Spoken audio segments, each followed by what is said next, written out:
Esto es Verona.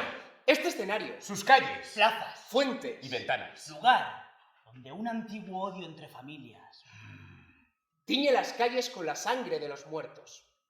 En el seno de las dos casas enemigas nacieron un día dos amantes. Una mujer y un hombre enfrentados por su estrella. Y cuyo fin enterrará los odios que hubo en vida.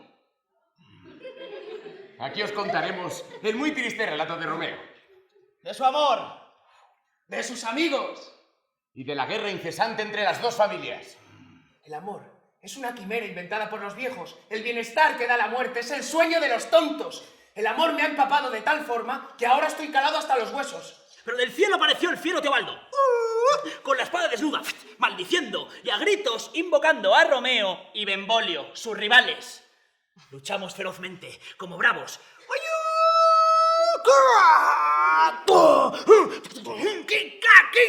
Y las gentes acudían a sumarse, cada uno en el bando que más les convenía. ¡Yo, Montesco, no! ¡Yo, Capuleto! Y cuando estemos dentro, que cada uno haga con sus piernas lo que quiera. Que bailen los livianos, con sus pies ligeros. Yo me agarro a este candil y haré de farolero. Que bien decía aquel venerable proverbio de mi abuelo. ¡A mirar, que en eso está la fiesta!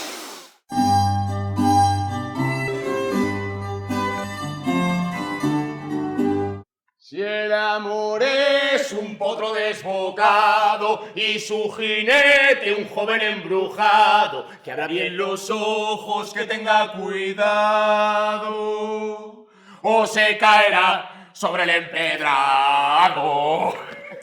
¿Puedo irme de aquí si aquí mi corazón se queda? Antes se detendría la tierra. Vuélvete y espera. Romeo, No será tan loco de tentar la suerte. La casa de su amor está guardada y él no sería invitado de su gusto. ¡Oye, muchacho! ¡Ahora calla! Alguien se asoma por la ventana de Oriente. Es el oriente. ¿Le habrá oído? Y Julieta el mismo sol. No puede haberte oído. Los susurros no viajan tan lejanos. Es cierto, pero yo siento como si oyera su diálogo. Te repito que es imposible. Ahora apoya en su mano la mejilla. Ah, Me convertiría en guante de esa mano solo para poder tocar su rostro. ella habla. Habla. ¿Me ha oído? Él también dice que habla. Pues tú no hables. Romeo, ¿por qué eres tú, Romeo? ¿Benvolio? Niega a tu padre o reniega de tu nombre. O si no quieres, jura al menos que me amas y yo dejaré para siempre de llamarme Capuleto. No sabes lo que dices. ¿Te has vuelto loco? No sé, me vienen las palabras. al fin y al cabo, alguien tiene que decirlas. Son tan hermosas. Tan hermosas como un caballo montando a su yegua. Ahora ríe. ¿Debería yo hablar ahora? No, prosigue. Solo tu nombre es mi enemigo. Tú eres tú mismo, aunque no fueras un Montesco. Sé lo que tú eres, pero despójate del nombre y a cambio de ese nombre, tómame a mí. Te tomo la palabra. Llámame solo amor y será un nuevo bautismo. Porque nada hay tan vil de lo que vive en esta tierra que no devuelva a la tierra doblados sus favores. Pero tampoco hay nada tan noble que con un uso desviado no olvide su nobleza y no caiga en el abuso. La virtud misma aplicada en mal momento en vicio se convierte. Pero el vicio otras veces se ennoblece con acciones. Mirad esta débil flor, que ni siquiera tiene espinas. Pero su cáliz es un mortal veneno. ¡Que también es medicina! ¿Está acaso en condiciones de enfrentarse a Teobaldo?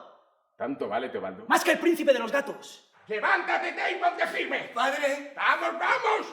Solo la muerte es el fin de todo. ¿hablabais de Julieta? Sí. ¿Cómo está? Bien. ¿No piensa que soy un asesino despreciable? No. Que dice mi secreta esposa de nuestro amor truncado. Nada. ¡Nada! Nada. Nada. No dice nada, no dice nada.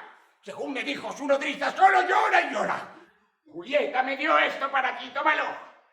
Es un anillo. ¿Qué? ¡Un anillo! Su hermosura convierte esta fosa en un recinto hermosamente iluminado. Aquí yace la muerte. Y otro muerto viene a hacerle una visita. Dicen los que saben que es frecuente ver una sonrisa que ilumina a los que están a punto de morir.